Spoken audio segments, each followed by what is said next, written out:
Сәлеметсіздер ме, құрметті оқырмандар, 2-ші сыныптың математика сабағы 121-ші сабақ. Сабақтың тақырыбы көпбұрыштардың қоршаған ортадағы заттар бетінің қабырғаларын өлшеу. Сен көпбұрыштардың және қоршаған ортадағы заттар бетінің қабырғаларын өлшеуді, олардың периметрін табуды үйренесің. Бірінші тапсырма практикалық жұмыс екен бізде. Үшбұрыштардың қабырғаларын өлше. Олардың барлық қабырғалардың ұзындықтарының қосындысын жаз дейді. Қосындылардың мәнін есепте. Яғни бірінші тұрған үшбұрышты өлшейміз қабырғаларын және бір-біріне қосамыз. Екінші үшбұрышты, үшінші үшбұрыштың қабырғаларын өлшеп шығып қосамыз. Бұл жерде 1 см мен 1 см және тағы да 1 см қосындысы бізде 3 см-ге тең. Яғни бірінші үшбұрыштың ұзындықтарының қосындысы 3 см-ге тең. Екінші үшбұрышымыз барлық қабырғасы 2 см-ге тең екен, бұл 6 см-ге тең болып шықты. Үшінші үшбұрыш екі қабырғасы 4 см-ден, бір қабырғасы 3 см, барлығы 11 см болып шықты.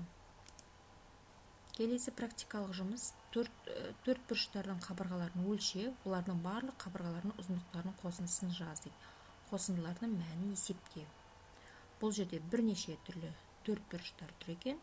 Бірінші төрт бұрыштың қабырғалары, қарама-қарсы қабырғалары бірдей, 3 см және 2 см екен. 3 см-ден 2 қабырғасы бар, 4 см-ден 2 қабырғасы бар. Барлығы 10 см-ге тең.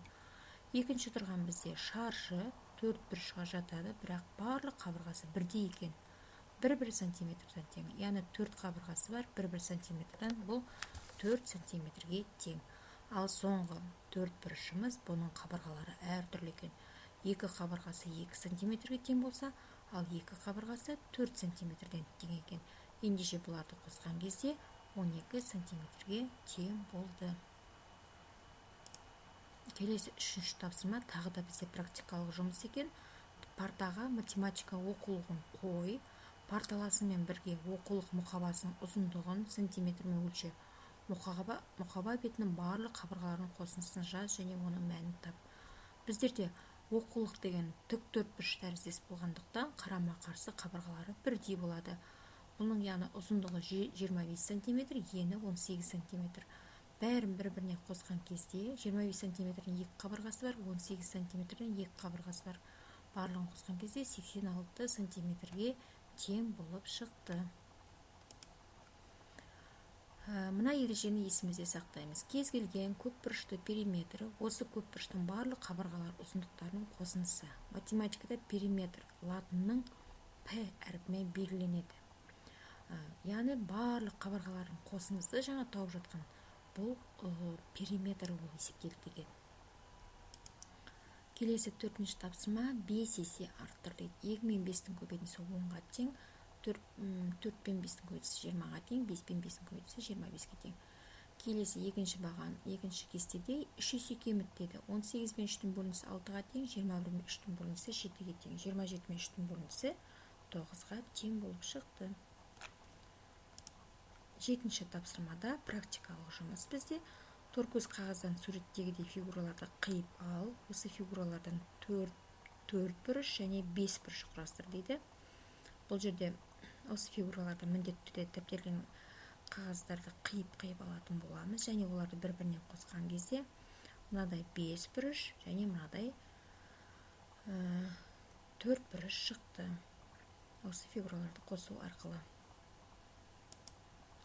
Келесі 6-шы тапсырмада бізде теңдеулерді шешеміз. Біреуі күрделі теңдеу, біреуі жай теңдеу екен. 6 мен x-тің бөлінісі 3-ге тең. X-ті табу үшін, белгісі санын табу үшін 6 мен 3-ті бөлеміз. 6 мен 3-тің бөлінісі 2-ге тең. 6 мен 2-тің бөлінісі тең 3-ге. 3 тең 3 деп жазып қоямыз. Келесі a мен 27-тің айырмасы тең 60 пен 14-тің айырмасына. Бұны жай теңдеуге айналдырамыз. a мен 27-тің айырмасы тең 46-ға. a тең 46 мен 27-тің қосындысы. a тең 73-ге. 70 пен 27-тің айырмасы тең 60 пен 14-тің айырмасына. 46 тең 46 деп жазып қоямыз.